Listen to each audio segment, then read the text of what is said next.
People think daylight makes you safe, that monsters wait for darkness, that danger needs shadows to hide in. That belief is comforting. It lets you relax when the sun is out. It lets you lower your guard.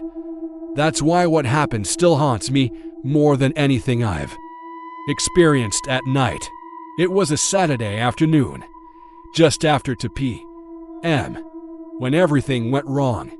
Bright sun, clear sky, the kind of day that feels harmless. I was running errands, stopping at a grocery store I'd been to 100 times before. The parking lot was busy.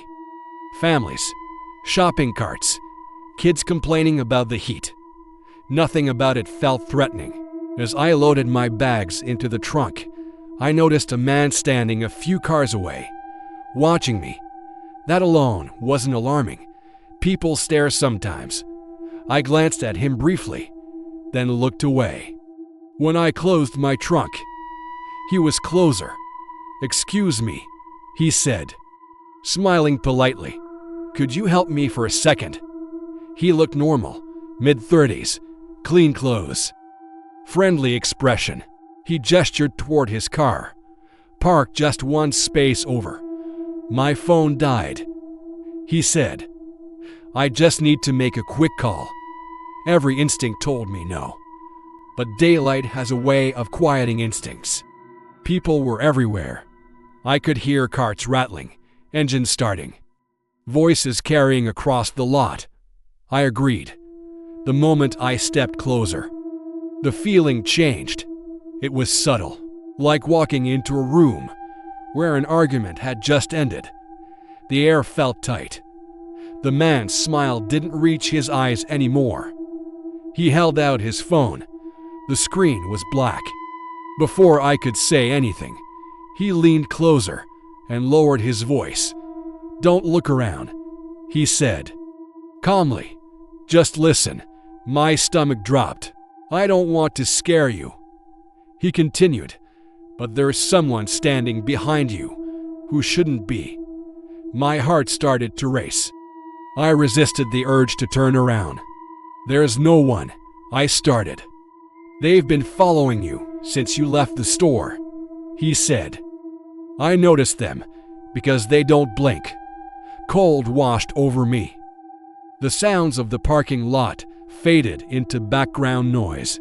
I could feel the sun on my skin, hear my own breathing, but everything else seemed distant. "Slowly," he said. "Tilt your head just enough to see the reflection in my car window." I didn't want to. Every part of me screamed not to. I did it anyway.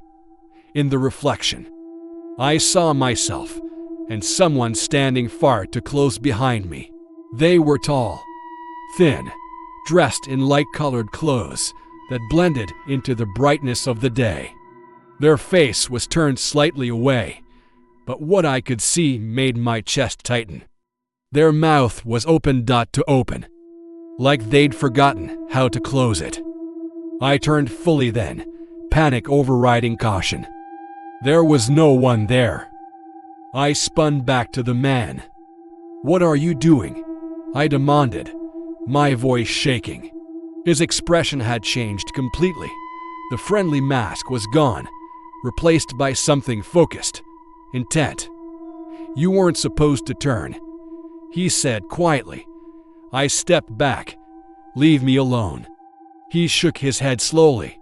"You already noticed. That makes you visible." I didn't respond. I grabbed my bags and walked away, forcing myself not to run. I could feel his eyes on me the entire time. I didn't look back. Inside my car, my hands trembled as I locked the doors. I scanned the mirrors. The man was still standing there, watching me, alone. I drove home in a haze for the rest of the afternoon. Nothing happened. No strange calls, no knocking, no one following me. I convinced myself it had been a sick joke, a manipulation tactic, someone enjoying fear. That explanation lasted until the next day. I was walking my dog around noon when I noticed the same feeling again, that tightness in the air, that sense of being out of place. I looked down at my dog. He was frozen, staring down the street. Hackles raised, low growl rumbling in his chest. A woman stood at the end of the block. She smiled when she saw me. "Beautiful day," she called out. I nodded politely, but didn't stop walking. As I passed, she leaned closer. "They told me you'd see us now," she whispered. My heart slammed against my ribs. "Who told you?" Her smile widened. "The man in the parking lot." I turned to confront her. She was gone. No footsteps, no door opening, just empty sidewalk and bright sunlight. That week, I saw them everywhere, always during the day, always normal-looking people. A man on a bench who knew my name. A cashier who asked if I was enjoying the awareness. A jogger who ran past me and whispered, "Don't trust reflections." I stopped going out alone. I avoided crowds. I avoided mirrors. I stopped making eye contact with strangers. Eventually, the encounters slowed. Months passed without incident. Then one afternoon, standing in my kitchen with sunlight streaming through the window, I noticed something in the glass of the oven door.